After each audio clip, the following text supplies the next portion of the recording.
ADGP Jayaram suspend வாபஸ் இல்லை என்று நீதிமன்றத்தில் அரசு தரப்பில் தெரிவிக்கப்பட்டிருக்கிறது. அண்மை செய்தியாக பார்க்கிறோம். காதல் விவகாரம் தொடர்பான வழக்கில் சிறுவன் கடத்தப்பட்ட விவகாரத்தில் தன் மீதான நடவடிக்கைக்கு எதிராக அவர் உச்சநீதிமன்றத்தில் வழக்கு தொடர்ந்திருந்தார். வழக்கு விசாரணை நடைபெற்று வருவதால் தற்போது இந்த சஸ்பெண்ட் வாபஸ் இல்லை என்று அரசு தரப்பில் உச்சநீதிமன்றத்தில் தெரிவிக்கப்பட்டிருக்கிறது. அண்மை செய்தியாக பார்க்கிறோம். வழக்கு விசாரணை நடைபெற்று வருவதால் பணியிடை நீக்கம் என்பது தொடர வேண்டும் என்று அரசு தரப்பில் வாதம் முன்வைக்கப்பட்டிருக்கிறது. பணியிடை நீக்கம் செய்த ஆவணங்களை தமிழ்நாடு அரசு உச்சநீதிமன்றத்தில் தற்போது தாக்கல் செய்திருக்கிறது. சிறுவன் கடத்தல் வழக்கில் சஸ்பெண்ட் செய்யப்பட்டதை எதிர்த்து ஏடிஜிபி ஜெயராம் உச்சநீதிமன்றத்தில் மனு தாக்கல் செய்திருந்தார். இந்த நிலையில் ஏடிஜிபி ஜெயராம் சஸ்பெண்ட் வாபஸ் இல்லை என்று தமிழ்நாடு அரசு உச்சநீதிமன்றத்தில் தெரிவித்திருக்கிறது.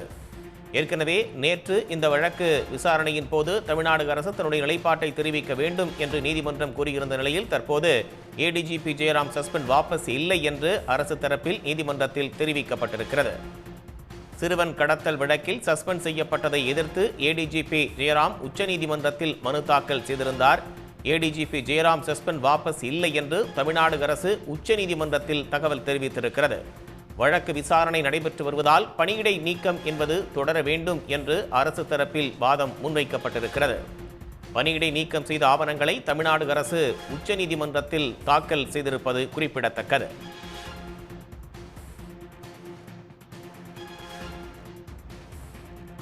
காதல் திருமண விவகாரம் தொடர்பான வழக்கில் சிறுவன் கடத்தப்பட்ட விவகாரம் சர்ச்சையான நிலையில் காவல்துறை தீவிர விசாரணையை முன்னெடுத்திருந்தது. இந்த நிலையில் இந்த விவகாரம் தொடர்பாக தன் மீதான நடவடிக்கைக்கு தடை விதிக்க வேண்டும் என்று கோரி உச்சநீதிமன்றத்தில் ஏடிஜிபி ஜெயராம் மனு தாக்கல் செய்திருந்தார். அந்த வழக்கு என்பது நேற்றும் விசாரணைக்கு வந்தது. இந்த நிலையில் இன்றும் விசாரணைக்கு வந்திருக்கக்கூடிய நிலையில் ஏடிஜிபி ஜெயராம் சஸ்பெண்ட் வாபஸ் இல்லை என்று அரசு தரப்பில் விளக்கம் என்பது அளிக்கப்பட்டிருக்கிறது. அதற்கான ஆவணங்களும் தாக்கல் செய்யப்பட்டிருக்கிறது. உச்சநீதிமன்ற நீதிபதி உஜ்ஜல் புயான் தலைமையிலான அமர்வில் தமிழ்நாடு அரசு தற்போது இந்த பதிலை தெரிவித்திருக்கிறது.